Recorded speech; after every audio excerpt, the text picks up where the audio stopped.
Hello and welcome to the Small Agency Talk Show. I'm your host, Chip Griffin, the founder of Saga, the Small Agency Growth Alliance. And I am very pleased to have with me two of my favorite panelists, Brad Farris of Anchor Advisors and Sharon Toerek of Toerek Law. Welcome to the show. Thank Thanks, Chip. you. Great to be here. It is great to have you both back. You're both regulars on this panel, so hopefully listeners, viewers already know a bunch about you. But just in case they don't, Sharon, why don't you share a little bit about yourself, and then Brad, you can do the same, and we'll go from there. Sure. We are a law firm that serves independent agencies in the areas of intellectual property and marketing law. And what we do is help agencies protect their assets and turn their intellectual capital into revenue. And you also have a fantastic podcast as well. Thank you. Innovative Agency. We'd love to have you over on it. Excellent. And Brad, a little bit about yourself. I'm an agency growth advisor. I work primarily with agencies that are trying to break through the $1 million barrier and get themselves into the $2.5–3 million range. Been doing that about 20 years. You can find out more about us at anchoradvisors.com. Fantastic. Great. All right. Well, I think one of the common topics that we all have with clients and agency owners and leaders right now is the talent market. And we've talked about that a bunch on this show and some of the other things that I do. But we're going to take a little bit of a different approach to it today because, as we hear about the Great Resignation, we hear about agencies having a challenge both keeping people and recruiting new employees. I think from our conversations together and with our clients, we've sort of picked up on a lot of folks are thinking about cutting corners here, because it is such a tough time. And so, maybe I won't cross all the T's, dot all the I's, because I just need to get things done. I just need the labor power to get things done. And that can be a problem. So how do you figure out, where you draw that line when you're dealing with talent on where it's okay to maybe ask forgiveness instead of permission versus, making sure that you're following proper policies and processes. And the two of you are really well situated to talk about this from perhaps slightly different perspectives, because obviously we've got the legal and regulatory side of things, and then we've got, more of the operational side as well. So who would like to have the first crack at this? Yeah, I'm happy to jump in. I think the easiest way to avoid this whole tension between wanting to move quickly, but yet being a little fearful of the risk you're assuming, is to have process in place at the get-go. And this should be a living, breathing part of the way that you set up your firm's business affairs, and it's no different when we're talking about your policies and your process around onboarding talent than it is when we're talking about onboarding clients or onboarding an independent contractor.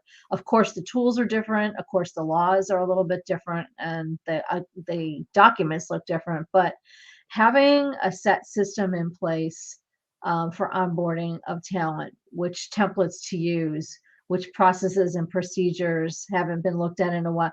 This should be a living, breathing part of your business so that you're not ever, oh shoot, caught behind an 8 ball when you want to make that next big hire and you need to move quickly. So I think and agency lovers don't love, in my experience, to be proactive. This is not the sexy part of owning and running an agency. I get it. I totally empathize with that. I think it doesn't have to be that hard. I think we can take a lot of friction out of the process by being a little bit perspective in how we think about these things. Yeah, I love that you say living and breathing. And of course, the first step is to make sure you have it in the first place, right? So Right. if you don't have any policy and process, start there. But if you do have one, don't just assume that the one you wrote 3 or 4 years ago is still accurate, right? Things Yeah. change in your business, in the industry, in the overall environment, and you need to adapt to that. But Brad, when you're talking with an agency and it's a small agency with say 5 or 10 employees, and they say, look, we don't really need all of this bureaucracy. I started this agency because I worked in a bigger place and we had all of this red tape and I just didn't want to deal with it. And so, I want to move fast. I want to get things done for my clients. I don't want to worry about all of this. Yeah. Hiring is the place where I feel like taking shortcuts is the riskiest because we build hiring processes in order to get us the broadest range of talent to evaluate and then give us the time to make that talent evaluation, because hiring the wrong person is terrible, right? We've all done that. We've all hired that person that we thought was going to be the winner. And 3 weeks into it, it's like, I don't know if this is going to work out. And then 6 months later, you realize how much that's cost you. You fire that person, then start the hiring process over. And now you're 9 months behind. And so hiring is very, there's a lot of pressure around hiring because screwing it up is really costly. Mm-hmm. So having a hiring process that's deliberate and that gets you a good group of candidates and that helps you to evaluate them kind of is mitigating that risk of having a bad hire. Mm-hmm. So the problem with that in this current market is you're losing candidates before you get to the end of your process, or that's what I'm seeing, right? Yes, absolutely. Candidates are making really quick decisions to go somewhere, and so we need to go through that deliberate process, but just do it more quickly. And the temptation there is to say, okay, I'm just going to skip the second interview and give this person an offer, or I don't need to check any references. We'll get that done after we get the offer out the door. Or why do I need to interview 20 people? You know, my buddy's friend's next door neighbor's done this 10 times. He's the guy for us, right? Right. And the what I've found in 20 years of helping clients to hire is that every time we shortcut the process, it was broken. Mm-hmm. 100% of the time, that did not work. Right. Yeah, that's interesting. I also think that, and every part of the process that Brad's talking about comes before what really is sort of tying the ribbon around the package, which is all the onboarding and legal documentation that you have a new team member sign. And I still maintain that having your toolkit ready and updated at all times, because we're ABC now, right? We're always be recruiting is kind of our mantra That's it. these days. Having it looked at regularly, having it ready to go, it takes that friction out of the last part of the process. And so at least that's not dragging you down. Mm-hmm. And I've started thinking about this more recently is kind of the way I think financial advisors teach dollar cost averaging. I understand that an agency owner with limited resources doesn't want to plunk several $1,000s down on having their employment agreement, their employee handbook, their independent contractor agreements, whatever else they need in their toolkit, reviewed, updated, replaced is frequently the need. But think of it as a dollar cost averaging over every new person you will onboard in your agency over the course of the next couple of years. And when you look at it that way, it's easier to see, it's easy to take a little bit of the pain out of the perceived price tag or investment up front. Yeah, we do hiring for clients sometimes as a recruiter. And I hate when we get to the end of the process and we're like, okay, Victoria's the one, we're going to hire her. And the client calls back and says, okay, what do I put in an offer letter? I'm like, what do you mean? What do you put in an offer letter? Like, you've given offer letters before. What did you put in the last time? Yeah. Drives me bonkers. Yeah. Yeah. So know in advance what that document's going to look like. Yeah, and I think the less of this that you've done, it's more important that you're working with a professional, whether it's an HR consultant or an employment attorney or both, to make sure that you've got this done correctly, because the vast majority of small agency owners have never run a business and have never had to deal with these kinds of issues before. And so if you haven't had to get your hands dirty with it because you had a previous agency or something like that, or you've been around the block a few times and you've hired people previously, that's when you need to help the most, but you may not realize it because you haven't turned to those folks before. Right. Right. Yeah, unfortunately, that's also when the sticker shock tends to be the worst. But it's when you need to invest the money the most, because you're at highest risk, as you pointed out, Ken. Right. I mean, I think the other thing that's important to think about here is the full life cycle of an employee, and make sure that you have processes for all of that, because just as the hiring side is important, what to do with employees when they leave either voluntarily or because you terminate them.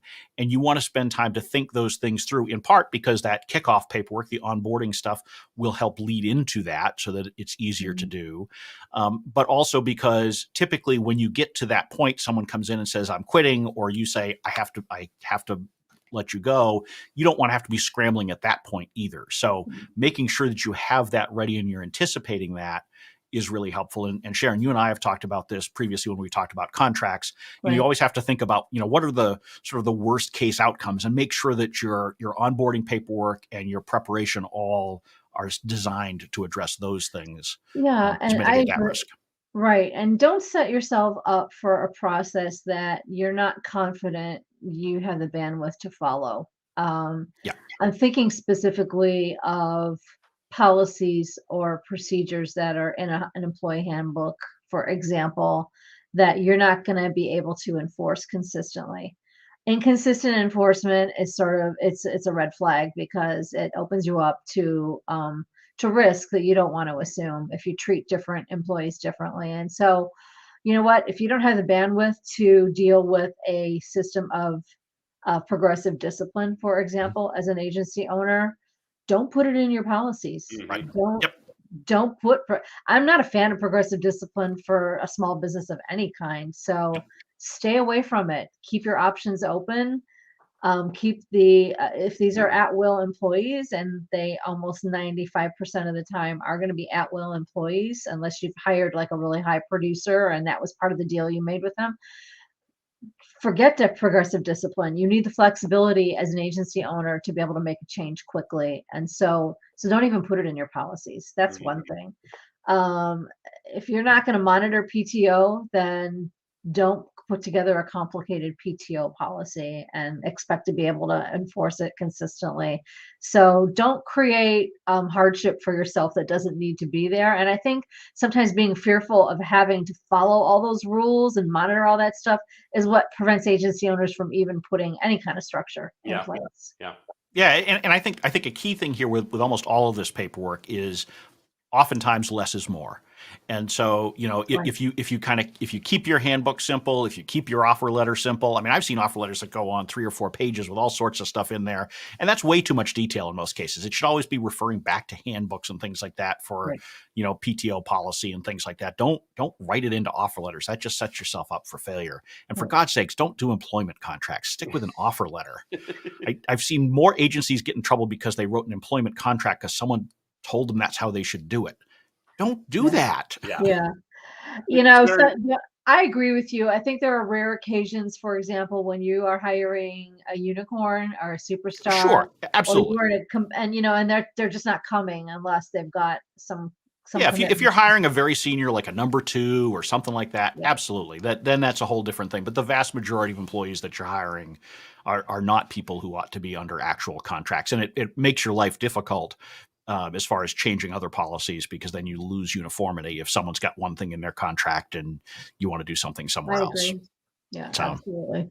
So if I'm an agency owner and my best person just quit and I need to fill that job and I haven't done any of this, what do I do now? Like here, I'm in this spot and I need someone to fill that hole. What do I do in this moment?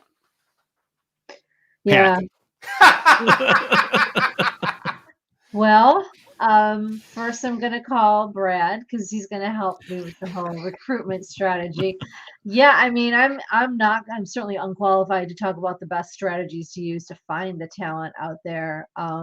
I would just say that those lulls are excellent opportunities to take a pause and make sure that, because at the moment something's not on fire. So make sure you're ready for when you do bring that next person on. And so there's nothing putting friction in that process when you're ready to bring them into the agency. It is crazy to me that I think that agency owners just kind of think that once I've hired someone, they're going to be here forever, right? Like we're not anticipating turnover. We're not planning for turnover. We're not building a talent pipeline that matches our sales pipeline. It's just like magically people are going to spring out of the ground and no one's ever going to leave. And that's not right. That's not going to happen. and if it does happen, that's usually a sign that something's wrong, right? If you have no turnover, it either means that you're dramatically overpaying and underworking people, or you don't really have that talented team that anybody wants to hire away from you. I mean, you don't want to have lots of turnover. I've worked with some agencies that have way too much, but if you have none, that's a problem too. Yeah. But I think the question you asked, Brad, is a good one, because I think just as we've talked about the importance of preparing your paperwork and policies and processes, you also need to prepare for these scenarios in advance and know, okay, if I get a new client, if I have a key employee leave, what is my plan? And it doesn't have to be, entirely specific, but you need to have some idea. And so some of the things that you can do are, make sure that you've got a good bench of freelancers that you can turn to for some specific project work to tide you over, whether that's because you've just got a glut of incoming requests or because you picked up that new client or someone left. But also think about, your recruitment strategy. And just as Sharon, you talked about always be recruiting, you do need to be thinking about that. And that means that you need to be working your network, not just for new business, but also to find that talent out there, to find those freelancers, keep them interested, throw them an occasional project so that you've got them ready and prepared when you really need them. So think about your preparation, not just in terms of the legal documents and policies, but also in terms of just operationally how you're going to do things. Whenever I'm working with someone who's actively recruiting, I want them to hold some space on their calendar every week that we can just slot interviews into that space. If we find a talented individual and we're like, great, we're going to get you in front of the principal in 2.5 weeks. Well, that's 2.5 weeks that they're looking for another job, right? And so having some space open where you can book people into your calendar this week and then have a second interview next week to keep the process moving is a really small thing you can do that can pick up the pace of your hiring. Yeah, I mean, it feels to me like agency owners are uniquely positioned to be good at this because recruiting is just marketing. It's marketing and sales of a different sort, but you've always got to be ready to have your pipeline in place and to sell. I know fellow law firm owners right now, it's a tight talent market for law firms as well, especially small law firms. I know fellow law firm owners who have poached from the Wendy's drive-through counter just because somebody had a really great customer experience, and this law firm needed a receptionist, and or the I thought they were hiring lawyers. I feel better.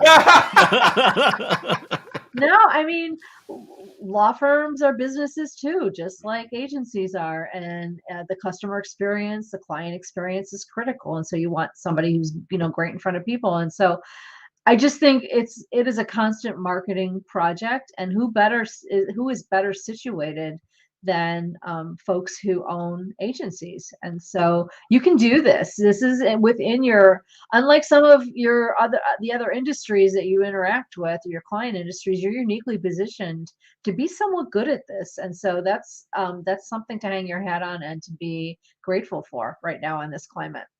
Well, and that Wendy's example is actually a great one because, I think one of the things that get a lot of agency owners hung up in the hiring process and makes it go more slowly than it could otherwise is that they throw out too many requirements, either in their listings or in their own heads. This person has to have all of these things. And oftentimes it's almost an unattainable individual that they're describing. And so, while you don't want to cut corners so much that you've got someone who's completely unqualified and not a good fit, you also have to be honest with yourself. What does this person actually need to have? What can you train them on? What other adjustments can you make to your team? I mean, I was working with an agency owner this week, and we're working on this very planning scenario because they're expecting some new business to come in. And I said, well, look at your existing puzzle pieces, and can you move some of them around to different places? So maybe the slot you're hiring for is actually an easier hire rather than thinking you need to get that extreme specialist that's harder to find. Right. I talk to people about thinking about it like copywriting, that the title of the job posting, the job of the title is to get them to read the body, right? And the job of the first line is to get them to read the rest of the posting. Similarly, you don't have to put every requirement in the job posting. You're going to do a phone screen. You're going to do an interview. So the objective here is to make a job posting that rejects the candidates that are not going to be a good fit, but attracts the candidates that are going to be a good fit so that you can continue to screen them, right? And so people, I feel like, often are putting way too much in the posting, trying to make that produce just the perfect candidate, when in fact, you just need to screen a lot of people. When we're doing recruiting for people, we figure between 2 and 3 out of 10 of the people that we screen are people that we want to interview. And then we need 5 or 6 of those to get one person that someone would want to hire.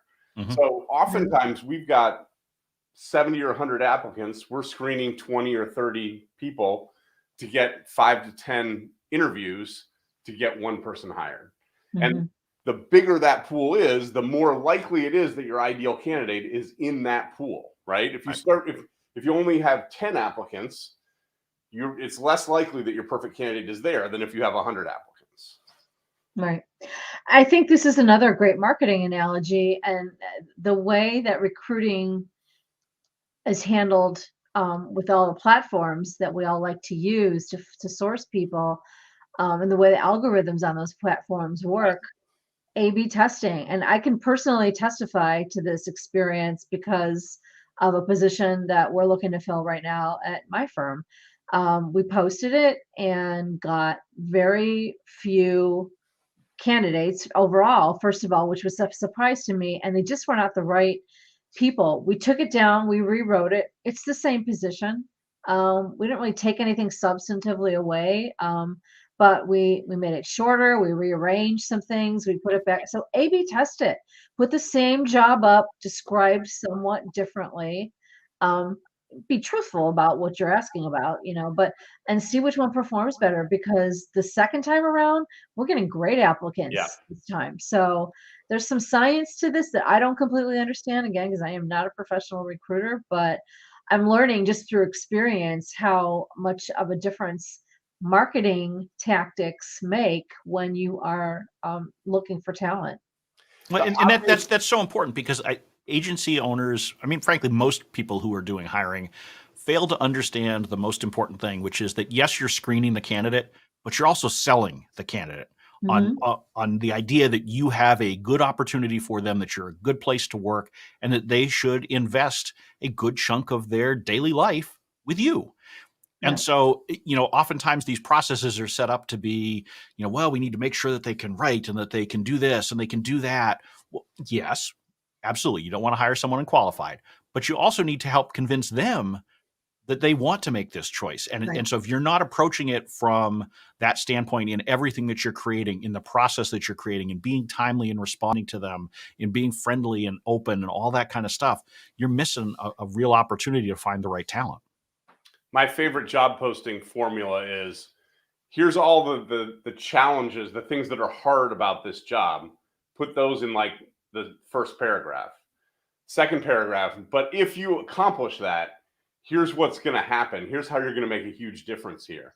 And exactly what you said, Chip, we want to sell the role to the person who's willing to overcome those obstacles and who wants those kind of rewards, right? And that tends to produce the best candidates in my experience. Mhm. Yeah, and don't sugarcoat things in your job description. Nope. But I think I posted about this on LinkedIn a few weeks back. Also, don't make your place sound like a miserable job opportunity, Oh, yes. right? I mean, there is this instinct, I think, for some agency folks to put together a job description that scares away people who aren't committed enough. Well, look, if you have to make it sound like you have to be a workaholic who doesn't want a life and all those kinds of things in order to get people who can actually fit in at your place of employment, take a look at your place of employment and figure out, why are we doing this? Are we not pricing correctly? We're not scoping correctly. Why do we actually need to work our employees to the bone Yeah. in order to actually keep functioning? Yeah, I think because agency owners are entrepreneurs and are so wired, for the Yep. most part, to personally be super hard workers, Yep. that some of them have not caught up with the reality right now of what candidates are actually looking for in terms of their work-life balance, their what they're looking to get personally out of the experience of working with you. And they're also perceiving that sort of assertiveness about life balance, sometimes is maybe lack of ambition or lack of initiative. And it isn't. It's just a different world out there than it was 18 months ago in terms of what people are willing um, to do in exchange for a paycheck, and how much of them they're interested in investing. And I think we need to be okay about that and find a way to knit a group of those people together that makes our business home. And I think we'll be stronger for it. But it's a bit of a painful time at the moment for those small agency owners out there because you don't have a lot of play, right? There's not a lot of wiggle room, especially if you're busy right now, which a lot of agencies fortunately Yeah. happen to be. Right. The other place I see that playing out is in the interview process. There are some agency owners that feel like the stress interview or trying to throw people off their game is a good way to kind of evaluate people's talent. Right. And most candidates right now perceive that as kind of childish or annoying or, not really in good faith. So And they're it's perceiving not it a correctly, great in other words. strategy. Well, what'd you say, Chip? They're perceiving it correctly, in other words. Yeah, exactly. Because that's what it is. Yeah. You're much Right. better off using your role as the agency owner to sell the agency, Yes. to sell the opportunity, and let your team do more of the vetting and kind of qualifying of people. Your role, you've got the bully pulpit to tell people why this is a great place to work and why they're going to be great working here. But you Yeah. also have to understand that even the best recruiters in the best companies don't have 100% success rate. No. Right. So you have to understand that, while you can vet people, you don't really know until you've got them in-house, because it's not just, can they do the job? It's how do they fit in with the rest of the team? And, how do they handle the actual pressures of day-to-day work and all those kinds of things? So you have to accept that there's going to be a certain percentage of failure. Obviously, you want to minimize that as much as possible, but you can't wrap yourself into the idea that you have to have the perfect hire, because then you'll never end up pulling the trigger. And that's just as bad as Right. being too quick and cutting corners. Right. I couldn't agree more. We at our firm schedule a chemistry call before we schedule a first interview.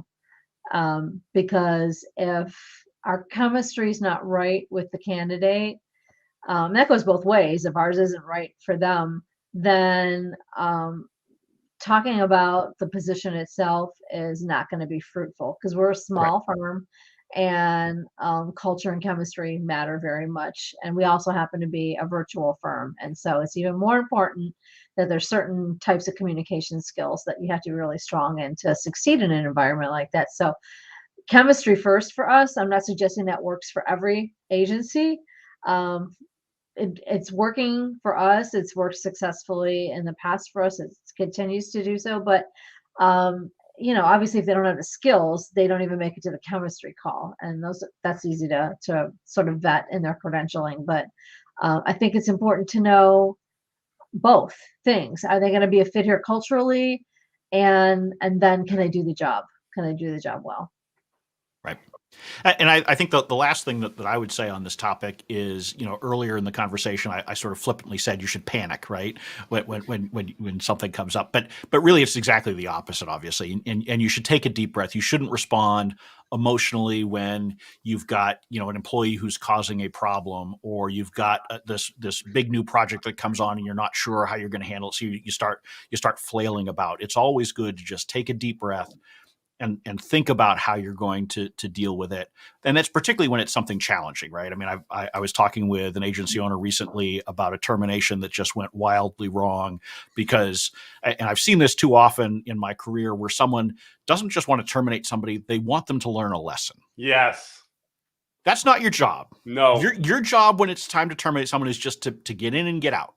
We're ending our working relationship. Right. And you don't volunteer what they've done wrong. You don't answer if they ask. You simply, you just rip the Band-Aid off. You're done with it.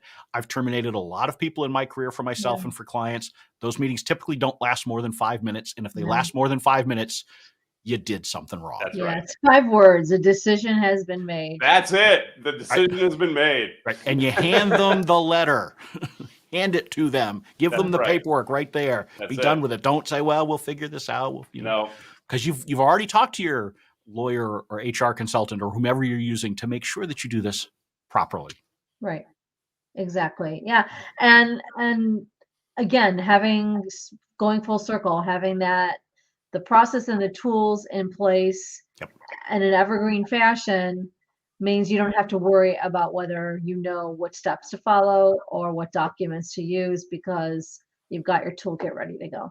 Absolutely. And you'll still get the curveball occasionally where you'll have to have a fresh conversation with your outside advisors, but those should be few and far between if you are well prepared.